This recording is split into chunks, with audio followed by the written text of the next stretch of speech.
buenas tardes. Vamos entonces a comenzar esta primera sesión de la tribuna de debate de la Fundación Araguaney,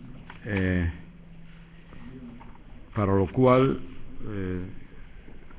contamos con la presencia de los profesores José Manuel Estevez Sá y José Carlos Arias Moreira, que nos van a comentar un tema tan poco visto, pero con un título francamente periodístico: entrada y salida de crisis. Porque lo de la entrada ya lo vimos claramente, ahora vamos a ver lo de la salida. En cualquier caso, ambos tienen un currículum reconocido, extenso, de reflexión y estudio en el ámbito de la política internacional y de la economía aplicada y de la política económica. Yo no voy ahora aquí a hacer una presentación exhaustiva de ambos, porque creo que le robaríamos tiempo, y como en principio esto está planificado para que hablen entre 20 y 25 minutos cada uno y luego tengamos la posibilidad de tener un coloquio más extenso. Pero así muy telegráficamente, José Manuel Estevez Sá, analista de política internacional, crítico cultural, es profesor titular de Literatura, Historia y Cultura de los Países de Habla Inglesa en la Universidad de A Coruña, y allí coordina un programa de doctorado de nuevas aproximaciones a los estudios anglo-norteamericanos e irlandeses. Doctor en Filología, luego hizo estudios de literatura en los países anglófonos, máster en Derecho de la Unión Europea, máster en Relaciones Internacionales y Comercio Exterior, y máster también en Inmigración, Políticas Sociales y Ciudadanía. Ahora mismo dirige varios proyectos, entre ellos uno de I+D+I, del antiguo Ministerio de Ciencia e Innovación. Un hombre muy al tanto de lo que ocurre en el mundo, y una muestra más es que mañana mismo, si no me equivoco, parte para Delhi en una misión académica, creo que para la universidad de allí. José Carlos Arias Moreira, que es catedrático de Economía Aplicada, bueno, con una extensa labor académica e investigadora muy reconocida.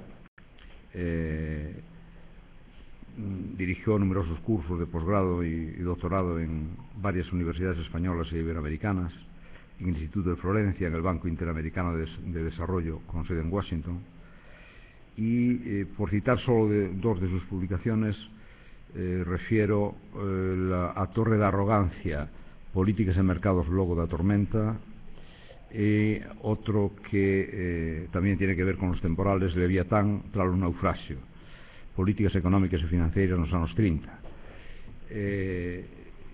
Bueno, yo creo que contamos con dos personas, como os decía antes, muy preparadas, y que además creo que nos van a ofrecer dos perspectivas complementarias muy interesantes, porque como se deduce de este sucinto currículum que yo les he comentado, pues creo que nos enriquecerán Yo simplemente voy a contar en un minuto algo que yo creo que ya todo el mundo sabe, pero esto es una cosa que suele hacer la gente que se sube a las tarimas, decir cosas que la gente ya sabe. Cuando aquel vendedor de hipotecas americano pasó por delante de una vivienda medio cabaña en la América profunda, en los Estados Unidos de América profundos, y había en un balancín en la entrada de la casa un afroamericano, pues columpiándose, distrayéndola un poco el aburrimiento y quizá la miseria. Y esta persona que pasaba por delante de esta casa era curiosamente un vendedor de hipotecas, y le ofreció una hipoteca, y el afroamericano casi se cae del balancín. Dice: pero vamos a ver, observa la construcción en donde la barraca que hay donde vivía, y dice: pero ¿de qué guindo se cayó este, o es un extraterrestre? Y dice: pero una hipoteca, ¿cómo una hipoteca? ¿Qué hipotecamos aquí? Y el otro más o menos le vino a decir que bueno, con un buen paquete, celofán y algo de relaciones públicas, meterían aquella hipoteca en el flujo de las hipotecas, entraría como la hipoteca basura, pero al final alguien en alguna parte del mundo, quizá en Delhi, no lo sé, la compraría, y él se iba a poder hacer una casa magnífica, ¿no? Bueno, esto que se contaba así, a modo de anécdota, en los inicios de la crisis, es bastante más descriptivo y revelador de lo que puede parecer. Probablemente lo que de ahí derivó, o lo que está ahí detrás, mucho de eso estará en la intervención de nuestros dos invitados de hoy. Por lo tanto, vamos a comenzar ya dándole la palabra a José Manuel Esteveza. Bien, pues muchas gracias por la iniciativa, muchas gracias por la invitación, muchas gracias a todos ustedes por estar aquí acompañándonos esta tarde. Quiero decir que para mí es un auténtico privilegio que la Fundación Araguaney Puente de Culturas haya pensado en mí, que podía aportar pues algo, quizá una reflexión, como decía el profesor Luis Jaime, sobre algo que ya a lo mejor todos conocemos, pero nunca está de más seguir reflexionando un poco sobre ello, para ver si entre todos encontramos quizás soluciones más eficaces para intentar luchar contra esta lacra de la crisis y el impacto que ha tenido sobre nuestra sociedad, sobre nuestro país. Para mí, digo, es un orgullo porque estoy al lado de dos personas, tanto don Luis Caramés como José Carlos Arias, a las que respeto y admiro muchísimo, y no solo las respeto y las admiro, sino que las sigo semanalmente también en sus colaboraciones, en sus columnas de prensa. Por tanto, insisto que para mí es un orgullo, al igual que también me enorgullece que poder estar aquí con todos ustedes, con tantas caras conocidas y con tanto conocimiento que me consta que tienen todos ustedes de la realidad que nos circunda.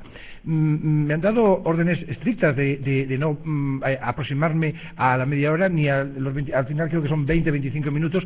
Voy a ajustarme a ello, pero sí me gustaría empezar yendo quizá de lo general a lo particular.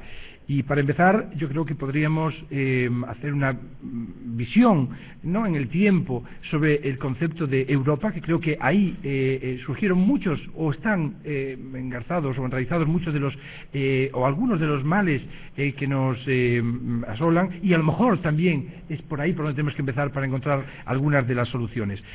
Estarán conmigo en que muy lejanos quedan ya aquellos años 50 del siglo XX en los que se originaría la idea de una gran Europa. Sus padres fundadores, motivados por esos desastres de la Segunda Guerra Mundial que todos conocemos, deseaban no volver a cometer los numerosos errores de siglos pasados, aquellos errores que habían deteriorado de una manera tan estrepitosa Europa. Entre aquellos padres de Europa, aquellos padres fundadores, si quieren, recordarán que estaban, además del economista francés Jean Monnet, grandes líderes políticos, como el francés de origen germano-luxemburgués Robert Schuman, el belga Paul Henry Spaak, el italiano Alcide de Gasperi, el luxemburgués Joseph Bech o el canciller de la República Federal Alemana Konrad Adenauer.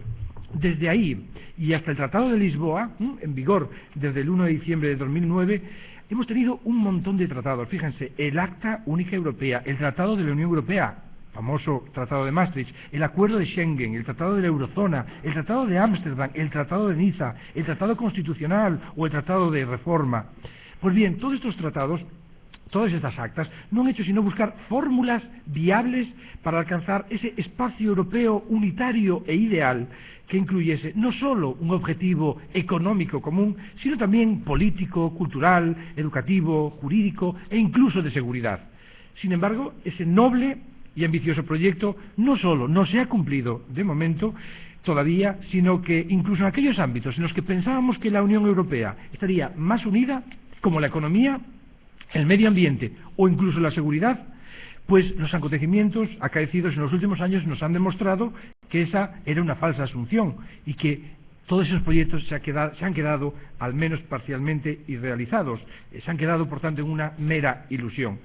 En el sector económico, pese a ser el punto fuerte de la Unión Europea, es donde más se ha evidenciado en los últimos años la paradójica falta de unidad. Y ya no hablo de las diferencias entre los pueblos que los unen, ya no hablo entre las diferencias entre los países miembros en términos de riqueza económica, sino del modo en que, por ejemplo, han reaccionado ante la crisis financiera internacional. Como hemos podido comprobar, cada país ha hecho de su capa un sayo y ha puesto en funcionamiento aquellos mecanismos de inyección de liquidez bancaria, redistribución presupuestaria y estímulos fiscales que, incluso de inyección, ¿verdad?, que ha creído más conveniente para sus propios intereses. El consenso europeo, estarán conmigo, que ha brillado por su ausencia, y el Banco Central Europeo ha jugado a ser esa especie de gran hermano que todo lo ve, pero que nada puede hacer salvo preocuparse por la fortaleza de un euro que, irónicamente, hace más daño que bien en materia de intercambio con el resto de las grandes potencias. Si el yuan chino no quiere, el dólar norteamericano ni se mueve. Sin embargo, el euro campa a sus anchas y el mundo parece como que ni se inmuta. Recuerdo al expresidente del Parlamento Europeo, José María Gil Robles, en un artículo de la Revista de Derecho de la Unión Europea en 2002, en el que decía que Europa debía basarse en una unión voluntaria entre iguales en la que pasasen a ganar unos, fíjense bien, ganar unos con los otros, consiguiendo un mayor equilibrio entre los pueblos. Pues bien, se ha visto que las posiciones de dominio no permiten ese ideal. En diciembre de 2008, el propio Gil Robles, esta vez en la Universidad de Castilla-La Mancha, aceptaba que, cito, es un error pensar que solos solucionaremos mejor la crisis, aunque veía necesario, y vuelvo a citar, coordinar políticas económicas distintas según la situación y el país en que se dé. Había variado en una serie de años su opinión. En fin, cuán certero es el conocido proverbio latino tempus fugit, inmortalizado ya en el siglo I a.C. por el gran poeta romano Virgilio en sus Geórgicas. El tiempo, decía, el tiempo vuela a veces como un pájaro y en otras ocasiones se arrastra como un caracol. Vuela rápido, fíjense ustedes, solo en 2 años y pico hemos pasado en la Unión Europea de 17 millones de parados a superar los 26 millones de parados. Pero otras veces el tiempo se arrastra lento como un caracol. Fíjense cómo no damos, pese a eso, buscado soluciones a este mal que asola Europa. Eso también lo reconocía un gran escritor, el escritor ruso Iván Turgeniev en el siglo XIX, un narrador, por cierto, que hizo gala siempre de una visión del mundo lo suficientemente amplia e integradora como para considerarlo uno de los grandes europeístas de la historia. Lo cierto es que el Tratado de Lisboa cumplió 3 años el diciembre pasado. Han pasado 39 meses desde aquel 1 de diciembre de 2009 en el que tantas esperanzas se depositaban sobre una carta magna que algunos consideraban un intento descafeinado de constitución europea, yo entre ellos, y otros una promesa de una unión más fuerte, más sólida y más prometedora para Europa. El tiempo transcurrido desde entonces parece querer darle la razón a los primeros y robarle la esperanza a los segundos.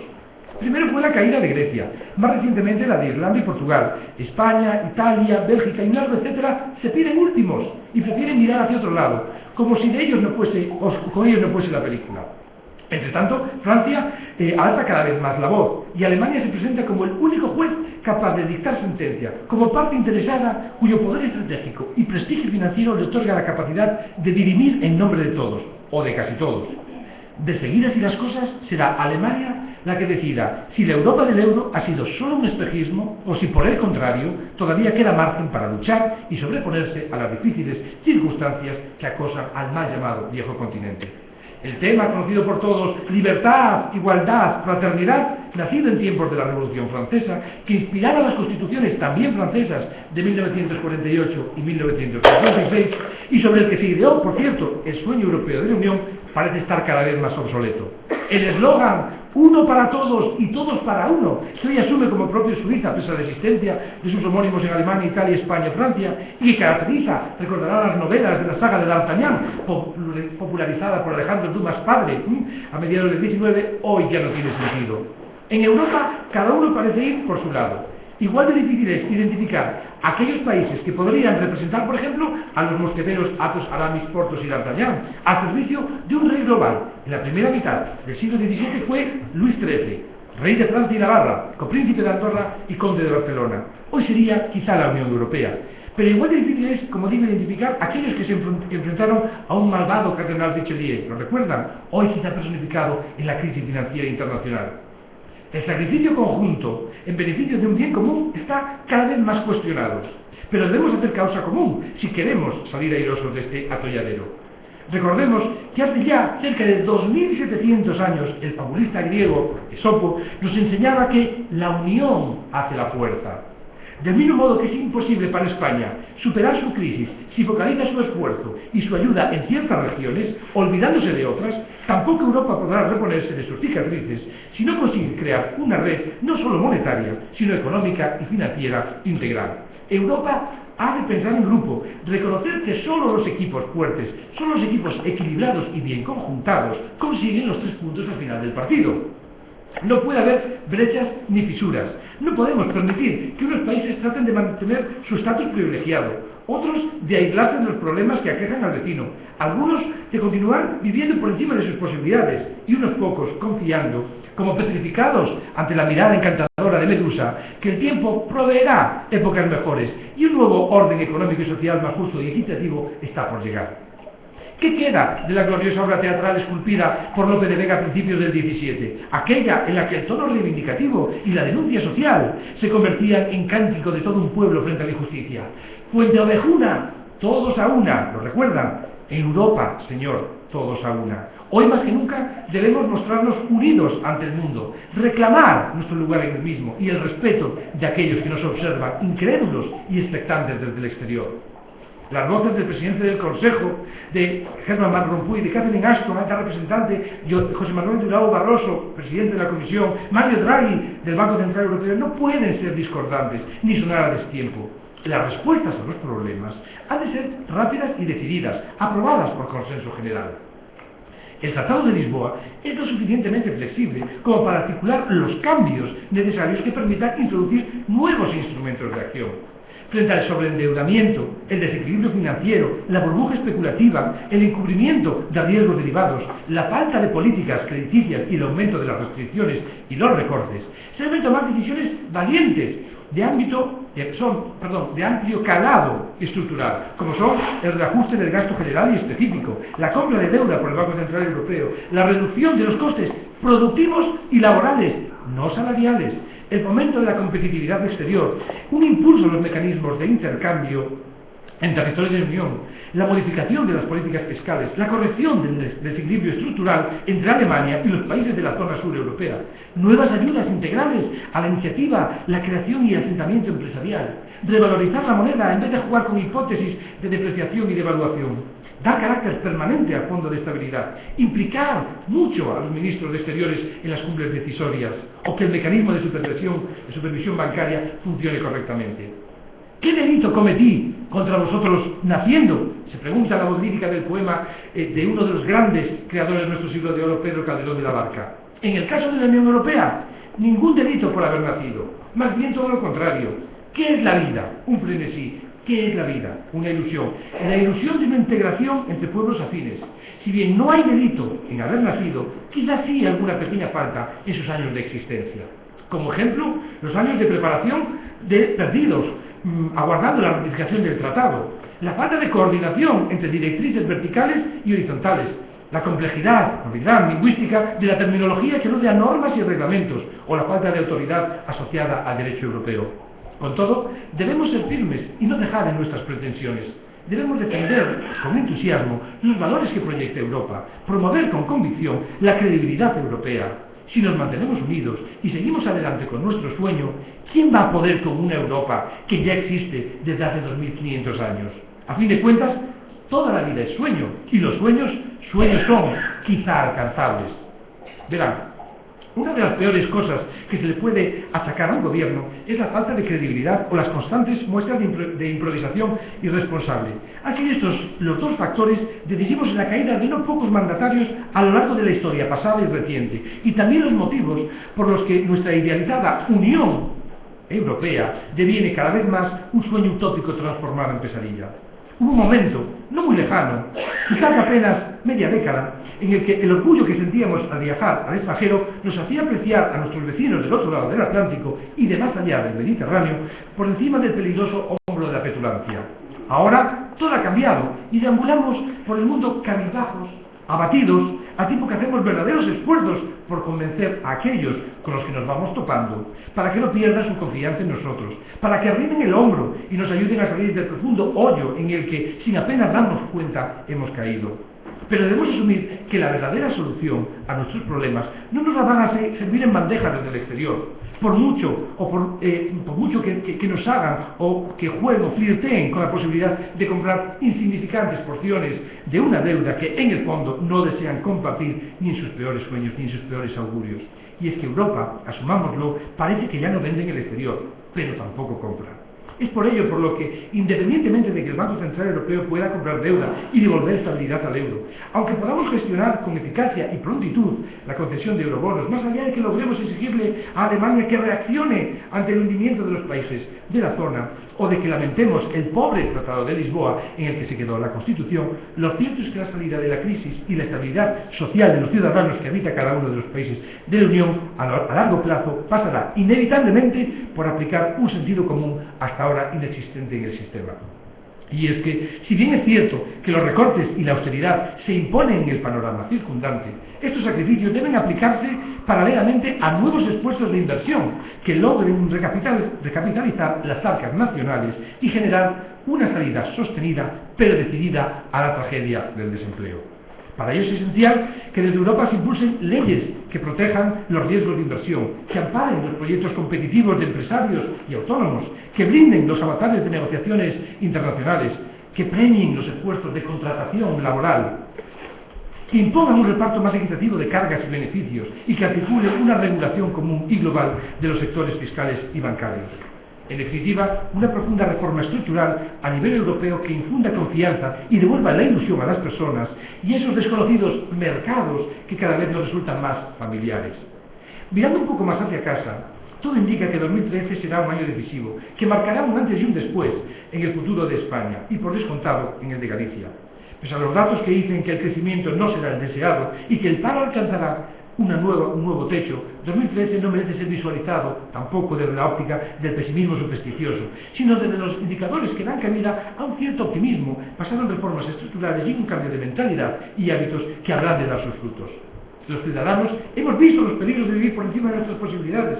Sabemos que no es prudente presumir de hipotecas, pagar rondas a ciegas, tomarnos el trabajo a la ligera o favorearnos en boutiques, clubes sociales o concesionarios de alta gama. No todo el mundo actuaba así, claro está. Esas fiestas y esas pompas se han acabado. Se han terminado porque, entre otras cosas, una reforma laboral, quizá la más tajante, en décadas nos exige un mayor compromiso, a tiempo que evidencia que nadie, desde el alto directivo hasta el empleado base, es imprescindible si no demuestra su rendimiento. También nuestros sueldos han sido rebajados. Con ello se han conseguido algunas cosas buenas, como el aumento de la productividad y la competitividad, atraer nuevos inversores de dentro y fuera de España, animar a emprendedores a crear empresas y abaratar productos, con el consiguiente aumento de las exportaciones, pero también malas, reconozcámoslo, como el aumento, al menos temporal, del paro, la pérdida de derechos asumidos como inalienables, la merma de nuestra capacidad ahorradora y la caída del consumo interno. Creo que a los ciudadanos, tras la constante subida de impuestos, ya no se le puede pedir más, especialmente en un momento en el que incluso los pilares del estado de bienestar han sido resentidos. Ahora es la administración, central, autonómica y local, la que debe hacer el esfuerzo, reduciendo su tamaño, simplificando su estructura, prescindiendo de privilegios, racionalizando competencias y suprimiendo incluso puestos de partido y ciertos cargos de confianza. No es higiénico, ¿verdad?, exigir tantos esfuerzos a los contribuyentes mientras quienes gestionan nuestro dinero no se aprietan el cinturón hasta el extremo. Si esto se consigue, si nuestra capacidad de financiación progresa, si la ley antifraude da resultados, si el Tesoro sigue colocando su deuda, si la reforma financiera se vigila para que fluya el crédito entre familias y pymes, si nuestra balanza comercial se mantiene en números verdes gracias a la internacionalización y las exportaciones, si conseguimos hacer un uso más eficaz y eficiente y responsable también de lo público en bienes y servicios, y si el Estado consigue rebajar la financiación exterior y reducir su déficit, consolidando así el equilibrio entre ingresos y gastos, un equilibrio que se había roto de forma alarmante entre 2008 y 2011, quizá podamos vislumbrar la luz al final de 2013.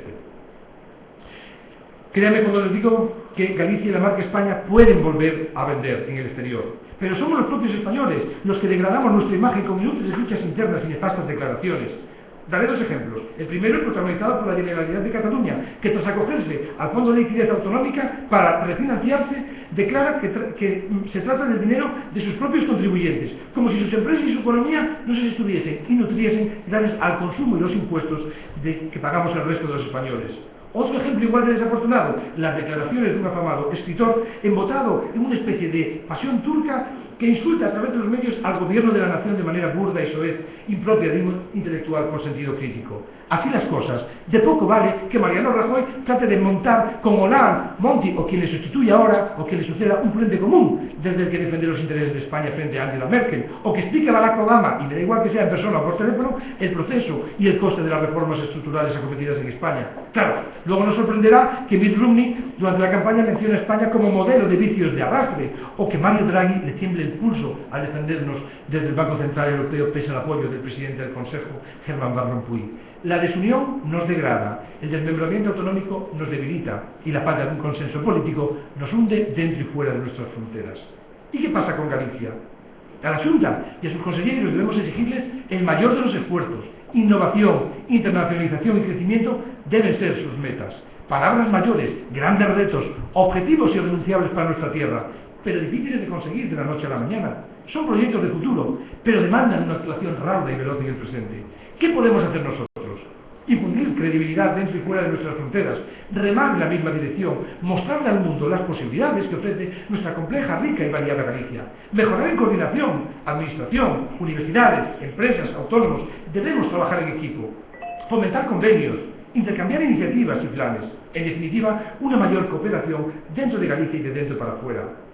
En su discurso de investidura, Alberto Núñez Feijóo habló de empleo, austeridad, crecimiento, innovación, investigación, inversión, planificación. Ojalá sus palabras se traduzcan en realidades. Todos estos términos constituyen las líneas maestras de cualquier país moderno que desee enfrentarse al futuro con solvencia y decisión. De todos ellos, yo enfatizaría el término internacionalización. Debemos decir al mundo que Galicia dispone de un gran potencial, de un sector humano capaz y eficaz, de servidores públicos dispuestos a mediar entre empresas y el exterior, preparados para amparar y apoyar institucionalmente los proyectos de investigación que abanderan nuestros científicos y estudiosos, los logros que persiguen nuestras universidades, las aspiraciones que trazan nuestras empresas. Por ello, no podemos permitir que unos pocos ensucien la imagen de Galicia. No podemos dejar que menoscaben la voluntad de la mayoría de un pueblo que apuesta por el esfuerzo, que lucha por la ilusión de sacar adelante al país, que vio nacer a sus padres, a ellos y a sus hijos. La sociedad gallega exige decencia y lealtad institucional, demanda respeto y decoro político, pulcritud en el hacer y en el decir, porque cuando un político insulta a otro o se mete en líos de los que no queremos ni hablar, no es esa persona a la que hiere, no es a esa persona a la que hiere, sino a los miles de gallegos que decidieron darle su apoyo. Y era Galicia, a esa Galicia de la que todos formamos parte y que a todos nos pertenece. Galicia ha de entenderse en clave de gestión, porque su futuro pasa por una gestión eficaz y eficiente. Yo enfatizaría nuevos esfuerzos de inserción laboral, sobre todo juvenil, para seguir manteniendo el paro por debajo de la media estatal, el fortalecimiento de los centros de infantil y primaria, fundamental, un mayor compromiso, ¿verdad?, con la investigación universitaria, la apuesta por la explotación de nuestros minerales metálicos, un renovado, me refiero frente a la limitada minería de los productos de construcción, un renovado compromiso con el sector eólico y otras energías renovables, la presión ante el Ministerio de Industria y la Unión Europea para proteger a nuestro sector naval, la defensa de la revisión al alza del precio de la leche y otros alimentos que ampare a las miles de empresas y familias que llevan las explotaciones gallegas, una mayor optimización de nuestros aeropuertos, el fomento de las tareas de vigilancia y limpieza de fincas y montes y nuevas fórmulas que frenen la pérdida de empresas activas en Galicia. Pero el crecimiento también debe ser hacia el exterior. Solo así el interior se beneficiará. Carga de trabajo, oferta de empleo, contratos para nuestras industrias, salida de nuestros productos, visibilidad de nuestro potencial y nuestras capacidades. Ese es el rumbo que hay que tomar, independientemente de quién gobierne, de dónde gobierne o de cuándo gobierne. Que hoy le toca a Alberto Núñez Feijóo, perfecto, los demás debemos apoyarlo, contribuir con ideas, hacer uso de nuestros contactos y de los medios de que disponemos para transmitir seguridad y confianza. Y si mañana le toca a otro, pues haremos lo mismo, también lo apoyaremos. La confianza se gana mostrando nuestra preparación, la seguridad dando ejemplos de unidad social y política, internacionalización, competitividad, innovación. Esas deben ser las palabras que se asocian a Galicia. Esas son las ideas que tenemos que transmitir, todos dentro y fuera de España. Que conseguimos un acuerdo con Sudáfrica o con la mexicana Pemex, que beneficia a nuestra tierra, estupendo. Que finalmente no lo conseguimos, no pasa nada, pero hubiese sido no intentarlo, no haberlo intentado. Aprendamos de nuestros errores, y empecemos de nuevo. Los negocios, ustedes lo saben, especialmente los grandes, nunca salen todos bien, nunca fructifican todos a la primera y requieren mucha prudencia y discreción. El acuerdo con Pemex pinta bien, pero no podemos recrearnos en los éxitos, como tampoco debemos rendirnos ante nuestros fracasos. Si un acuerdo está casi zanjado, vayamos a por otro. Si Feijóo quiere abrirse a Uruguay, Colombia, Brasil o Argentina, excelente, hay que seguir ahí. Hace unos meses el embajador de Uruguay nos decía aquí, nos ofrecía oportunidades de desarrollo en el sector naval, eólico y de la construcción en su país. Aprovechemos la oferta, vayamos, visitemos la banda oriental y a nuestros hermanos allí residentes. Cualquier empresario sabe, y muchos están aquí, que la información es esencial en la toma de decisiones, ya sea interna, externa, técnica o comercial. Cuando una empresa recibe una oferta o se interesa por una propuesta de negocio, lo primero que hace siempre es estudiar el mercado y analizar sus contextos humanos, sociales, económicos y, ojo, políticos, evitando cualquier tipo de riesgo. Por ello es tan importante proyectar una imagen sólida de confianza y seguridad. No caigamos en la trampa política, no perdamos el tiempo en disquisiciones ideológicas, no proyectemos desunión, no es momento para ello. Es hora de gritar al mundo que Galicia puede hacer lo que se proponga, que en Galicia puede invertir con tranquilidad si lo desee, porque los gallegos somos un pueblo unido, con ganas y necesidad de trabajar. Con esto y una simbiosis entre administración, universidad, empresa y autónomos, conseguiremos hacer despegar a Galicia y transformarla en epítome de éxito, progreso y desarrollo. ¿O acaso hemos olvidado la especial orografía de nuestra geografía, la riqueza natural que la caracteriza, el poderoso pulmón que constituyen sus bosques, el poder energético que generan sus ríos, los tesoros que esconden sus rías, los nutrientes que alimentan sus tierras o los aires que recorren sus laderas? La riqueza está ahí, al alcance de la mano y bajo la mirada atenta de nuestras 3 universidades, como también lo están otros ámbitos esenciales para el desarrollo de cualquier país con proyección de futuro, como la electrónica o las ingenierías más especializadas, la relativa a telecomunicaciones, a la industria o al ámbito naval y oceánico. Y lo mismo podríamos decir de las ciencias arquitectónicas. Ahí está la experiencia de nuestros constructores.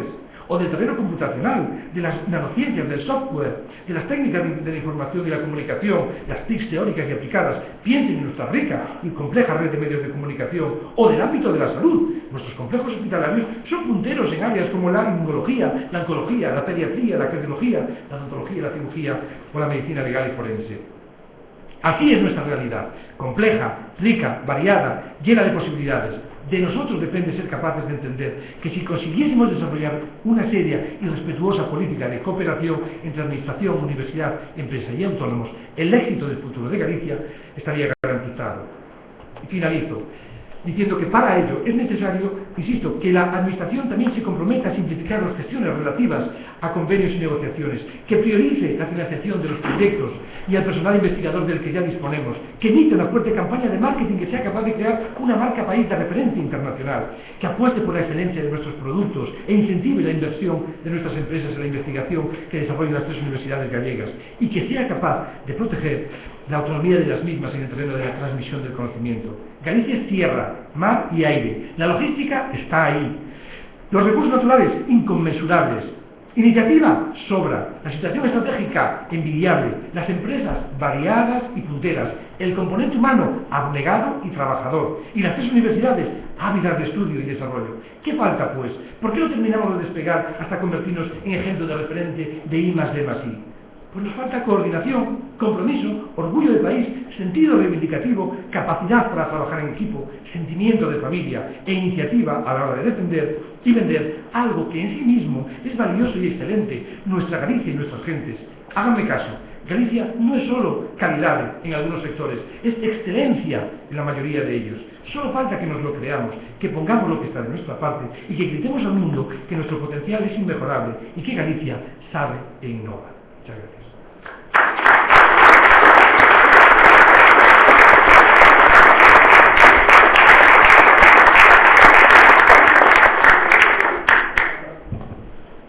Muchas gracias, José Manuel Estedes Sá. Yo hacía tiempo que no recibía un chute de optimismo como el que esta tarde nos has traído, y sobre todo porque, al menos a mí, me ha reconfortado el poder observar el entorno desde una perspectiva mucho más polifacética, y en ese sentido yo creo que tu intervención ha sido muy ilusionante, ¿no? En cualquier caso, yo me quedo con una palabra que seguramente era muy utilizada en el siglo XIX, pero que creo que esta sociedad en la que vivimos necesita mucho, que en algún momento mencionaste la higiene, ¿no? Y probablemente para hacer cualquier cosa, para construir, para curar, hace falta desinfectar, higiene, ¿no? Yo creo que este país necesita mucha higiene. Bueno, muchas gracias a la Fundación por la invitación, para estar aquí hoy con todos ustedes, para conversar con José Manuel, con mi viejo amigo y colega Rodríguez Luis, ya de tantos años, ¿no? Demasiados años, bueno, y con todos ustedes, ¿no? Para hablar de este asunto tan tremendo que se nos ha venido a nuestras vidas en los últimos años, de un modo tan inesperado, hablar de nada menos que de la entrada y la salida. Pero es un asunto complejo, proceloso, también hay que explicarlo desde el punto de vista intelectual. No solo decir que a mí como ciudadano y como padre de familia, a mí esto me ha venido, me ha dado el mismo palo que a todos los que están aquí presentes, pero como persona que se dedica a esto y que estaba bastante aburrido en su profesión de profesor de universidad en materias de economía, esto es una bendición, porque realmente cada día hay que pensar sobre cosas nuevas, es imposible quedar separado, ¿no? La entrada y la salida. Por cierto, como digo que es un poco largo y un poco complicado esto, explicarlo, no sé si llegaré a la salida. Tú me cortas y como la prerrogativa de quien está aquí es después volver a tomar la palabra, pregunten lo que pregunten, o digan lo que digan, yo aprovecharé para continuar con el desarrollo que ya lo has dicho, ¿no? Bueno, quizá para explicar esta desgracia, ¿no? Una enorme e inesperada crisis financiera, quizá puede partirse de una conocida frase, nada más y nada menos que de William Shakespeare, que dijo aquello de el origen, hablaba de otra cosa, la causa no está en las estrellas, está en nosotros, ¿no? Esto parto de Shakespeare, primero porque siempre hace fino, ¿no? A partir de un clásico, una exposición de cualquier cosa, pero además porque exactamente de esta expresión, esta frase, parte uno de los mejores informes que se han hecho sobre este asunto, el informe del Congreso norteamericano, Tokyo, así de oro, tienen paciencia, yo les recomiendo que lo vean, el famoso Financial Crisis Inquiry Report, ¿no? Que parte precisamente de esto, de esta reflexión. Esto no ha caído del aire, esto viene de errores que hemos cometido durante muchos años. ¿Qué errores? Aquí se está recibiendo una visión que yo comparto, desde luego. Aquí se está recibiendo esto, ¿no? Bueno, para hablar de esto es inevitable pensar en el tipo de economía que hemos tenido durante las décadas anteriores, ¿no? Quizá a partir del 80, del 85, hasta el año 2007, donde esto cae como una auténtica guillotina, ¿no? El año 2007 sí que está claro que cambia, el año 2008 quizá, cambia la época, ¿no? ¿Qué economía hemos tenido? Bueno, ya saben, a todas horas hemos estado hablando de que vivimos en una economía globalizada, vivimos en una economía globalizada, ¿no? Pero no en cualquier globalización, ¿no? Claro que es el momento en el que el grado de internacionalización económica es mayor en la historia de la humanidad, probablemente, pero ha sido y es una globalización extraordinariamente desequilibrada precisamente hacia las finanzas. No hay ninguna duda de esto, ¿no? En realidad lo que hemos tenido ha sido una hiperfinanciarización de la economía. Vemos que esta economía en la que vivimos, de la economía de mercado, de la economía capitalista. En realidad, lo que ha habido en los últimos 30 años, y hay que decir, ¿qué caracteriza la evolución económica mundial y española de los últimos 30 años? Un factor, la hiperfinanciarización, o sea, la transformación extraordinaria que se ha producido en los mercados de capital. Pero ya no hablamos de mercados, cuando hablamos de mercados hablamos de mercados de capital, ¿no? El mercado es el de frigoríficos, el de caramelos. No, los mercados son los mercados de capitales, no hace falta aclararlo, ¿no? Esto es bastante revelador, bastante significativo, creo yo, en sí mismo, ¿no? Hemos tenido una dinámica de transformación muy intensa en lo cuantitativo y en lo cualitativo. En lo cuantitativo porque los mercados de capital han cambiado su dimensión, ¿no? Han cambiado radicalmente su dimensión con un cálculo conservador, muy conservador. Se suele decir que las finanzas equivalían aproximadamente al 100%, las finanzas con algún grado de internacionalización, al 100% del PIB mundial en 1980, 1981. En el año 2007, inmediatamente antes de la crisis, esto era aproximadamente el 340 y tantos. Se había multiplicado por en torno el múltiplo en cálculo conservador, quizá vuelva dentro de un momento a esto, ¿qué quiero decir con el cálculo conservador? Aproximadamente un múltiplo de 3,5, inferior a ti, sobre el PIB, en los absolutos, naturalmente, por muchísimo más. Pero esto no es lo verdaderamente significativo. Lo verdaderamente significativo es la mutación, la transformación cualitativa, ¿no? O sea, los mercados de capital en el año 2007 no se parecen en nada. La idea de finanzas en el año 2007 no se parece en nada a la que podía haber el año 80 o el año 85, ¿no? Porque es una dinámica de transformación que pasa por tres ejes vertebrales básicos y fundamentales. Una dinámica de innovación extraordinaria, de generación de nuevos productos, nuevos servicios financieros a una escala desmesurada, una dinámica de desregulación, o sea, en buena medida las finanzas fueron quedando fuera de control, en parte porque las propias innovaciones iban destinadas a dejar atrás las regulaciones que iban quedando atrás, y una dinámica de internacionalización que llegó hasta el final, porque en el comercio también ha habido globalización, está claro. En otros aspectos de la vida económica, pero la globalización en ningún aspecto llegó a sus límites, prácticamente de cualquier por cien, que si no es una exageración, pero casi. Detrás de todo esto ya se dan cuenta de lo que estuvo, ¿no? ¿Qué estuvo?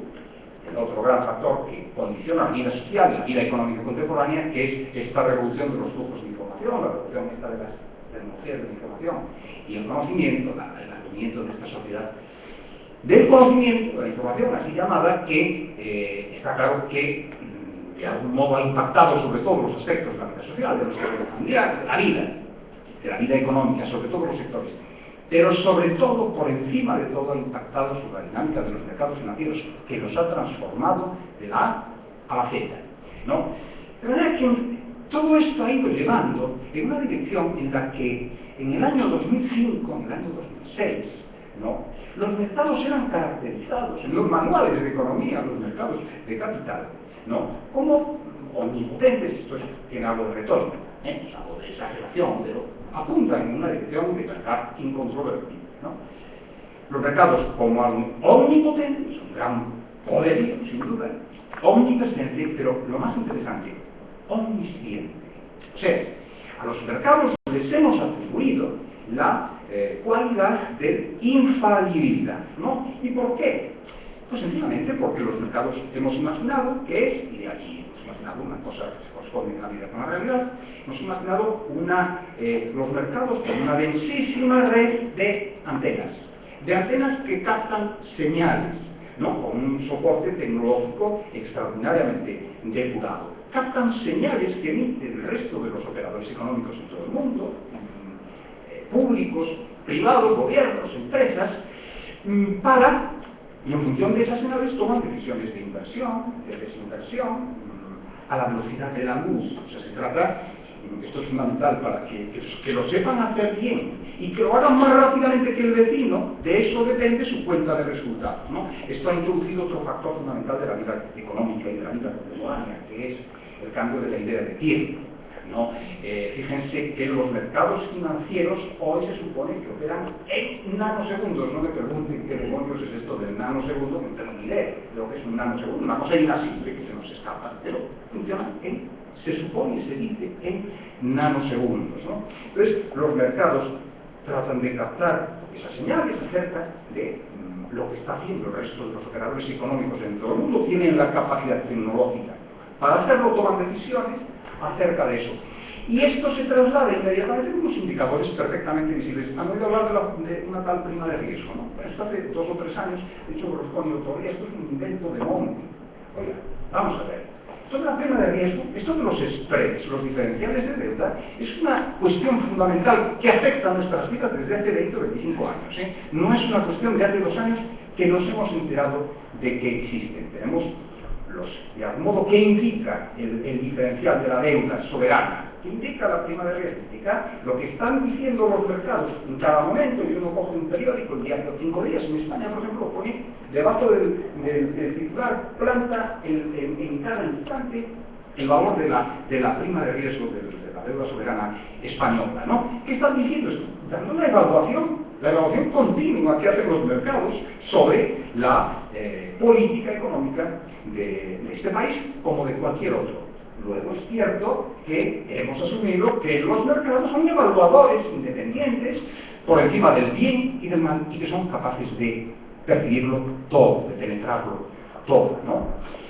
Pero es una combinación de cosas, fíjense, aquí ha habido, por un lado, esta idea de que ahora la revolución tecnológica nos permite acceder a toda la información en cualquier momento, somos dueños de la información, la idea de que los mercados, que son los operadores económicos fundamentales, son perfectamente racionales, y todo esto acompañando una línea de crecimiento sostenida en el tiempo, con pequeñas dificultades en algunos momentos, pero una línea de crecimiento estable, o sea, sin inflación, es una cosa que está muy bien, por cierto, la línea de crecimiento estable menor crecimiento entre el 80 y el 2007, menor que entre el 50 y el año 75, es verdad, pero por todo crecimiento estable, ¿no? Por eso a esto, toda esta etapa de la que estoy hablando, la etapa previa a la crisis, se le llamó, ahora sabemos que es demasiado idealizador, la gran moderación, ¿no? La moderación fue básicamente de precios, pero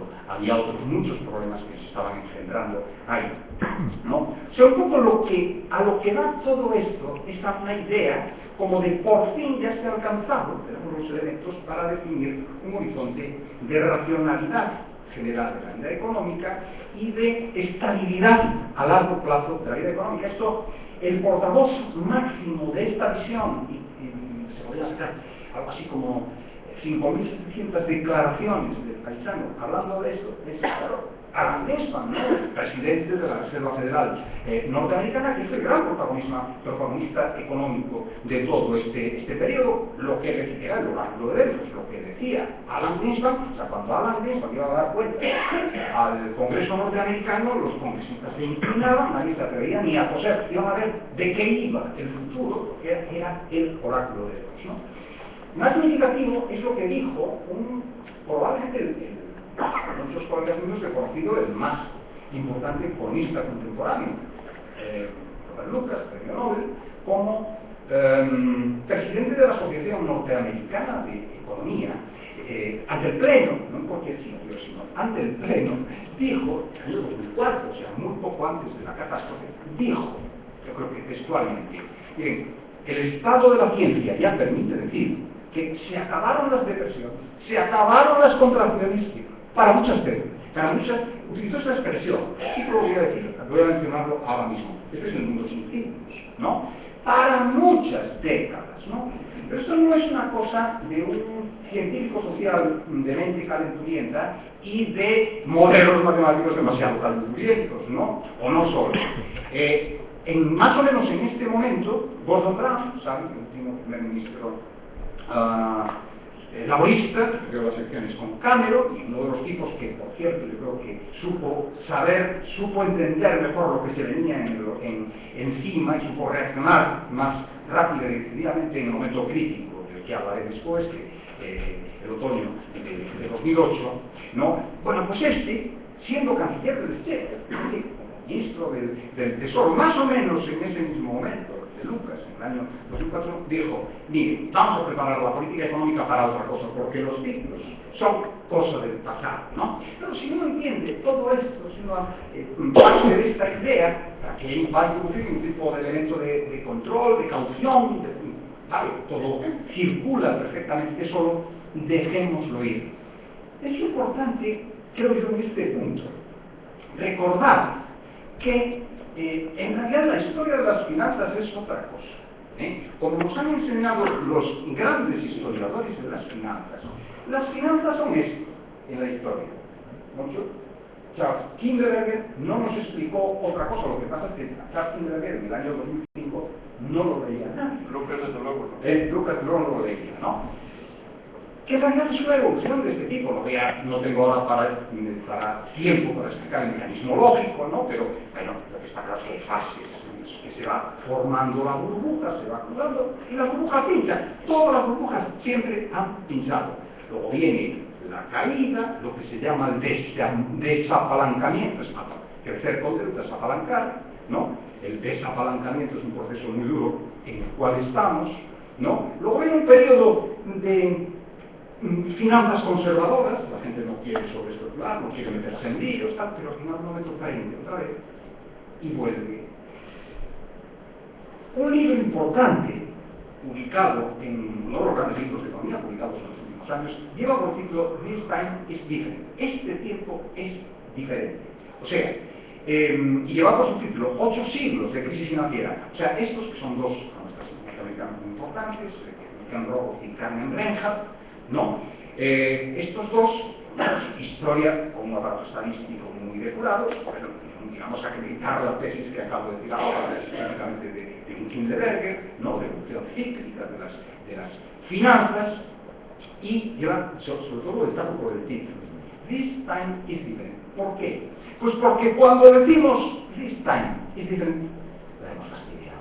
Entonces sí que ya vamos lanzados, porque siempre esto, yo ya lo sé todo, yo ya me he leído a Kinderberger, yo ya me lo sé todo de lo que pasó en el pasado. Pero eso pasó en el pasado. Ahora ya estamos en una situación diferente. Cuando ocurre eso, pues Manuel, vamos a ir agarrándonos porque pueden venir curvas importantes. Y en este caso pasó, en este caso había una fundamentación para pensar que era diferente, que es todo lo que estaba diciendo hace un momento. Accedemos a toda la información.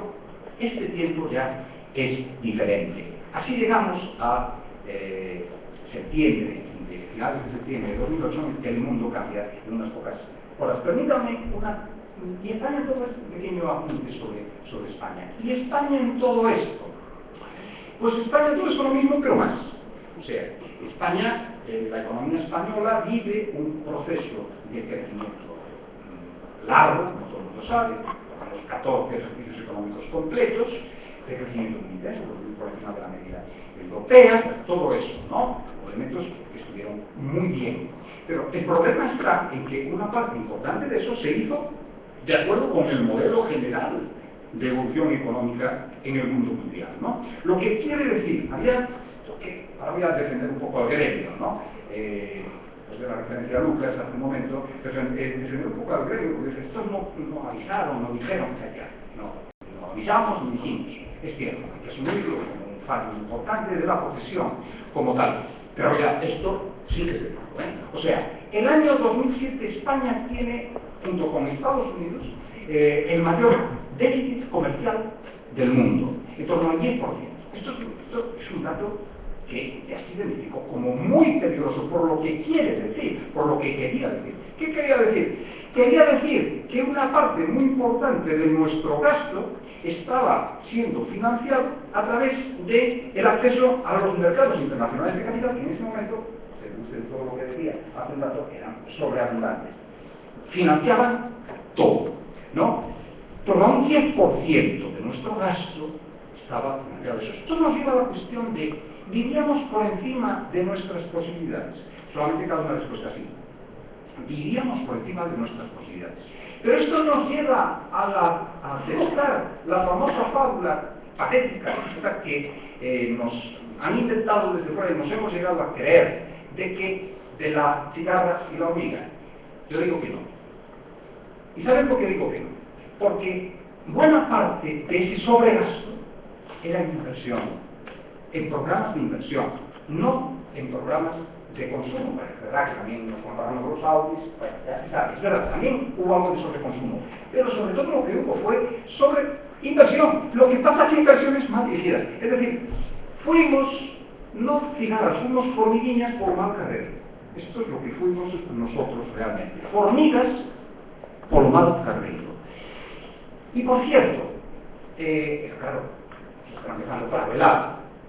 Pues sí, el AVE, actualmente, sí, probablemente la inversión, la sobreinversión en AVE, sí, tengamos que comer durante mucho tiempo.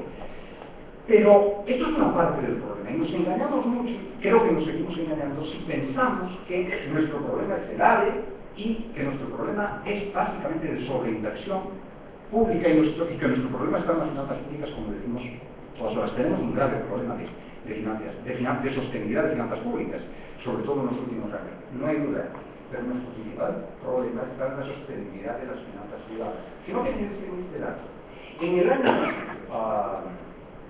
2008, cuando explota todo esto, la deuda total de la economía española era del 350%, algo más o menos, grandes números, ¿no? Luis, 350. En ese momento la deuda pública era de en torno al 40%, el resto era deuda privada. El resto era deuda privada. Es verdad que la deuda privada se ha ido reduciendo un poco, en cambio la deuda pública, como consecuencia de lo que voy a decir a continuación, está claro que ha ido creciendo, ¿no? Pero la relación sigue siendo muy dispar, es de 300 a 90. Y mientras no arreglemos el problema de la deuda pública, hay que arreglarlo. Pero nos olvidamos y creemos que arreglamos el problema de la economía española si lo centramos todo en el sector público, en el ajuste del sector público, porque es más complicado que eso. Bueno, entonces llega el desastre. En pocas horas, accidentes de Lehman Brothers, en pocas horas cambia el mundo, ¿no? Cambia tan dramáticamente que me faltan tengo un ratito todavía. En pocas horas cambia el mundo, como todo el mundo sabe, ¿no? Pero la vida se venía gestando la crisis en el año la crisis de las hipotecas subprimes en el año 2007. Básicamente, si tomamos la referencia norteamericana de la situación de la crisis, pues tenemos que hablar de la crisis en el 2007, pero como una cosa ya realmente con un contenido, un impacto internacional extraordinario. El momento es septiembre de 2008, ¿no? En pocas horas o en pocos días, la consigna que se impone entre los jefes de Estado, jefes de gobierno, ministros de Economía, presidentes de bancos centrales, la reunión histórica del G20 en Washington, no sé si en octubre o en noviembre de ese otoño de 2008, la consigna es que hay que evitar otra gran depresión. Fíjense, de vivir en una economía sin ciclos, de pronto vienen los términos de comparación, como se ocurre cuando viene un tan bombazo, ¿no? Esto, cuando hemos vivido algo parecido en el pasado, ¿qué puede parecerse, no? Pero se comparó con, principios, la crisis fue a principios de los 2000, aquella recesión, una recesión ya mayor que muchos recordarán, principios de los años 90. Luego ya hubo que comparar con una cosa más seria, que fue la crisis llamada del petróleo de los años 70. Todos estos términos de comparación en días se quedaron muy cortos. Enseguida, el único término posible de comparación es la Gran Depresión de los años 30, que es el mayor cataclismo económico, como todo el mundo sabe, en 200 años, ¿no? Hay que evitar otra Gran Depresión. Y entonces, lo que viene es esta, ya estamos en el entorno, ya estamos en el durante, la entrada ya está, ahora ya estamos en el durante, que voy a dedicar solamente 5 minutos, ¿no? En realidad lo que viene es esta crisis, ¿no? Que primero es financiera, que pronto, ya a finales del propio 2008, impacta con una enorme intensidad en la economía real, ¿no? Y que va tomando muchas caras. Nosotros, en un libro que yo he escrito con un colega que mencionaba Luis, se llama La Torre de la Arrogancia, está publicado en Editorial Ariel, escrito con el colega de la Universidad de Barcelona, Antonio Costas, ¿no? Nosotros hablamos de que todo esto ha sido una especie de genio maligno con muchas caras, ¿no? Genio maligno con muchas caras, pero muchas caras de todo tipo, cada vez se nos van presentando caras más complejas, ¿no? Caras sociales, caras políticas, ¿no? Muy complejas, ¿no? Se están poniendo muchas cosas muy importantes en cuestión, ¿no? El estado de bienestar, quizá la propia idea que muchos podemos tener de una democracia genuina, cosas muy serias, muchas caras. Pero yo no me refiero ahora a eso. También en la propia respuesta política, ¿no? Ha tenido estas distintas caras. Cabría hablar de dos momentos distintos, totalmente diferentes. Enseguida yo creo que estarán de acuerdo conmigo, ¿no? En esto. El primer momento es el 2008-2009, ¿no? El segundo momento es mayo de 2010, en el que todo cambia. Las políticas son contrapuestas, de orientación totalmente distinta. La política de 2008 pasa por hay un enfermo que se está viendo, hay que hacer todo lo posible, utilizar todos los recursos que tenemos a nuestro alcance para evitar que se nos muera el enfermo, porque si no viene otra gran depresión. Oiga, créanme, todos los datos apuntan, no se los voy a contar aquí, si quieren luego lo puedo hacer, ¿no? Con más calma. Creen que lo que venía en 2009 era otra gran depresión. Todos los mecanismos de política monetaria, de política fiscal, se ponen en marcha en ese momento para evitarlo. Fue correcto, sin ninguna duda, sin ninguna duda. Esta política fue correcta en su orientación. Fue inevitable.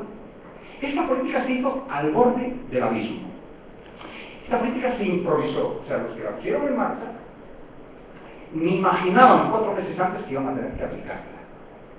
Improvisaron y esta política cometió muchísimos errores y dejó muchos muertos por el camino, sobre todo en términos de la política fiscal. La monetaria realmente se ha mantenido hasta ahora, pero la política monetaria impensable. O sea, esto se lo cuentan a Greenspan el año 2005 y le dan facturas de que se iba a hacer una política monetaria. Hasta hoy mismo la mayoría de los países ha sido, salvo en Europa, no sé, quizás salvo en Europa, Estados Unidos o muchos sitios ha sido muy heterodoxa hasta ahora mismo. La política fiscal es extraordinariamente heterodoxa en este primer momento. 2008, 2009. Sigan, una política correcta en su dirección. ¿Por qué? Es una política inevitable. Es una política que comete muchos errores, que es improvisada, ¿sí? Pero es una política que, si a una política económica, no soy profesor de política económica, esto lo explico a mis alumnos, una política económica en primer lugar habrá que juzgarla por si ha alcanzado o no el objetivo que pretendía buscar. Esta política que buscaba evitar otra gran depresión, pues mire, en lo fundamental habrá que sacarse el sapo, porque a partir del verano de 2009, aquello que iba así, lo constato, pero claro, a costa de cosas muy graves, entre ellas a costa de dejar las finanzas públicas de muchos países, no solamente el nuestro, en una senda totalmente insostenible, ¿no? Viene el giro de la famosa reunión en Europa de la Unión Europea de 8, 9, 10 de mayo del año 2010, momento histórico en el que cambia la dirección de la política fiscal de un modo diametral, ¿no? Y de una política que, ya lo saben, se basa todo en la consolidación fiscal a ultranza, en la austeridad impenitente, la austeridad, nosotros somos utilizar esta expresión, compulsiva y generalizada, de todos los países haciéndola al mismo tiempo. ¿Esta política fue correcta? Pues miren, sí. Yo creo que esta política, como la anterior, fue una política correcta porque era inevitable, porque no se pueden tener déficits públicos mantenidos en el tiempo por encima del 10%. ¿Que era correcta? En mi opinión, sí. ¿Que fue improvisada? Tanto como la anterior, totalmente improvisada. Por muchos países, ¿no? Bueno, el gobierno de entonces tuvo que rectificar la política que estaba haciendo 4 días antes, ¿no? Que cometió muchos errores, extraordinarios errores. Que fue exagerada, la primera también fue exagerada. La dirección correcta, pero exagerada. La de 2010, extraordinariamente exagerada.